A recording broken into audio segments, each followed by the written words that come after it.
തെരഞ്ഞെടുപ്പിൽ മഞ്ചേശ്വരത്ത് SDPI സ്ഥാനാർത്ഥിയെ നിർത്തിയതുമായി ബന്ധപ്പെട്ടപ്പോൾ രാഷ്ട്രീയ വിവാദം ശക്തമാവുകയാണ്. UDF-ഉം BJP-യും നേരിട്ട് ഏറ്റുമുട്ടുന്ന മണ്ഡലത്തിൽ SDPI സ്ഥാനാർത്ഥിത്വം അത് BJP-ക്ക് ഗുണം ചെയ്യുമെന്നും അത് ഡീലിന്റെ ഭാഗമാണെന്നുമാണ് UDF-ന്റെ ആരോപണം.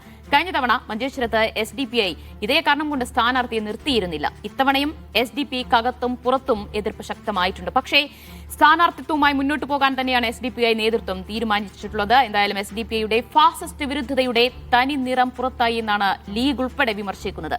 മത്സരിക്കാൻ തന്നെയാണ് ഉറച്ച തീരുമാനമെങ്കിൽ അത് SDPI-യുടെ അടിവേര് തോണ്ടുന്നതാകുമോ എന്നതാണ് ചോദ്യം.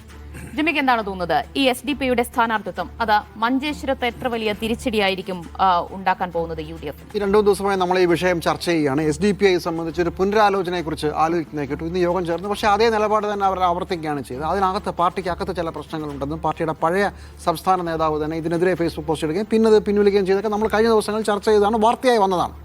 ഈ മണ്ഡലത്തിൻ്റെ ഒരു പ്രത്യേകത, അവിടെ എല്ലാ തവണയും 1987 മുതൽ BJP 2ാം സ്ഥാനത്ത് കൺസിസ്റ്റൻ്റായി നിൽക്കുന്ന സ്ഥലമാണ്.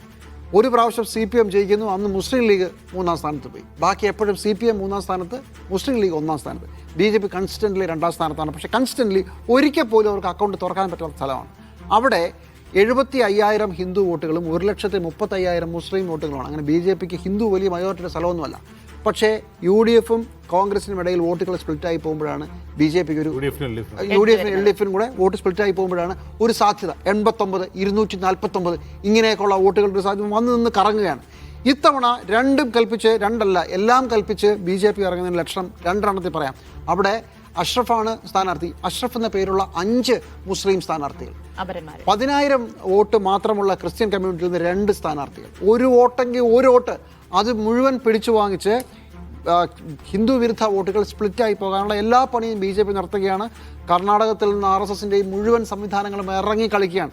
ആ സമയത്താണ് SDPI ഒരു സ്ഥാനാർത്ഥിയെ BJP വിരുദ്ധ വോട്ട് ഓക്കെ ശരിയാണ്, BJP വിരുദ്ധ പൊളിറ്റിക്കലി മോശം സ്റ്റേറ്റ്മെൻ്റ് ആണ്, പറഞ്ഞു വന്നപ്പോൾ പറ്റിയതാണ്. BJP വിരുദ്ധ വോട്ടുകൾ എങ്ങനെയെങ്കിലും ഇത് തിരിക്കുക എന്നുള്ളതാണ്, അത് സ്പ്ലിറ്റായി പോട്ടെ എന്നുള്ളതാണ് അതിനകത്തൊരു പ്രധാനപ്പെട്ട കാര്യം. ഇവിടെ ഈ സമയത്ത് SDPI ഈ നിലപാടെടുക്കും. SDPI പറയുന്നത് ഞങ്ങളെ പിച്ചി മാന്തി നുള്ളി എന്നൊക്കെ പറയുന്ന പോലെ കഴിഞ്ഞ തദ്ദേശ തെരഞ്ഞെടുപ്പിൽ ഞങ്ങളോട് അങ്ങനെ ചെയ്തു.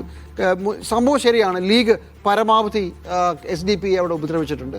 കഴിഞ്ഞ 2020 അവർക്കൊരു ബ്ലോക്ക് പഞ്ചായത്ത് അംഗം ഉണ്ടായിരുന്നു.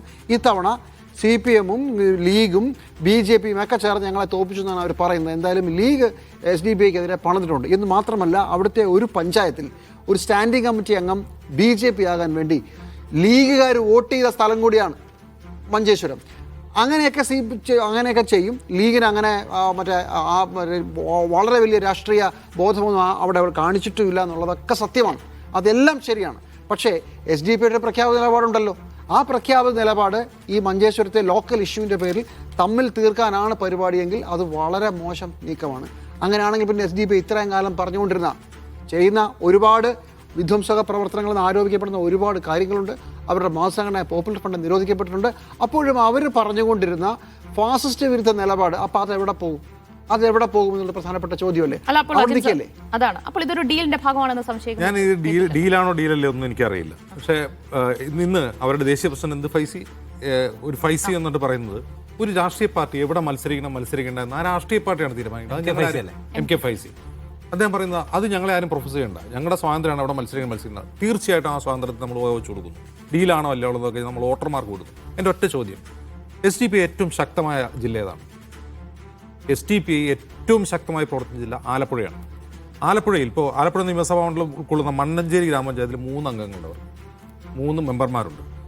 ഇപ്പോൾ ആര്യാട് ബ്ലോക്കിലേക്ക് മണ്ണഞ്ചേരി ഡിവിഷനിൽ നിന്ന് അവിടെ നവാസ് നൈന എന്ന് പറഞ്ഞ ആൾ ജയിച്ചിട്ടുണ്ട്. ഇനി തൊട്ടടുത്ത അമ്പലപ്പുഴ നിയമസഭാ മണ്ഡലം, അവിടെ അമ്പലപ്പുഴ വടക്ക് ഗ്രാമപഞ്ചായത്തിൽ അവർക്ക് 6 മെമ്പർമാരാണുള്ളത്. കഴിഞ്ഞ വർഷം 4 ആയിരുന്നു. പുറക്കാട് ഗ്രാമപഞ്ചായത്തിൽ നിന്ന് ഒരാളുണ്ട്. അപ്പോൾ ഏറ്റവും മികച്ച മഞ്ചേശ്വരോ കാസർഗോഡോ ഒന്നും അല്ല SDPI-യുടെ ഏറ്റവും സ്ട്രോങ് ഹോൾഡ്, അത് ആലപ്പുഴയാണ്. ഈ ആലപ്പുഴ ജില്ലയിൽപ്പെട്ട അമ്പലപ്പുഴയും ഒരു സ്ഥാനാർത്ഥിയുണ്ടോ? ഇല്ല. എന്തുകൊണ്ട്? അപ്പോൾ അവിടെ നിൽക്കുന്നതിനെതിരെയാണല്ലോ പറയുന്നത്, അത് BJP ഡീലാണെന്ന് എല്ലാവരും ആരോപിക്കുന്നു. ആലപ്പുഴ ജില്ലയിൽ എന്തുകൊണ്ട് SDPI-ക്ക് സ്ഥാനാർത്ഥിയില്ല? അതൊരു പ്രധാനപ്പെട്ട ചോദ്യമാണല്ലോ. ഇനി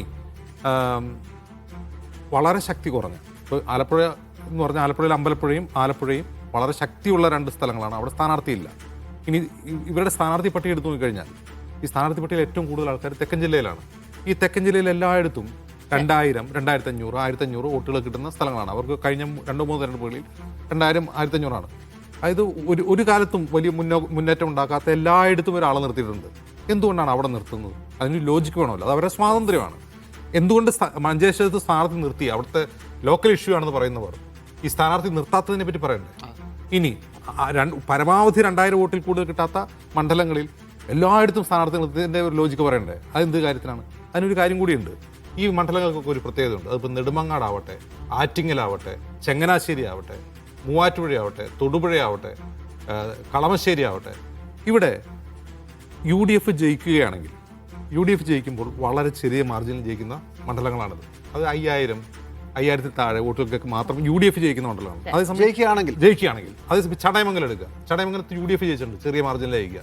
പക്ഷേ LDF ജയിക്കുമ്പോൾ വലിയ മാർജിനിൽ ജയിക്കും. അപ്പോൾ ചെറിയ മാർജിനിൽ UDF ജയിക്കാൻ സാധ്യതയുള്ള സ്ഥലത്തൊക്കെ കൊണ്ട് SDPI സ്ഥാനാർത്ഥി നിർത്തിയിട്ടുണ്ട്. അതെന്തിനാന്ന് വിശദീകരിക്കണം. അതാണ് അങ്ങനെയുള്ള ചില ചോദ്യങ്ങൾക്ക് കൂടി ഉത്തരം ലഭിക്കേണ്ടതുണ്ട് SDPI നേതൃത്വത്തിൽ നിന്ന്.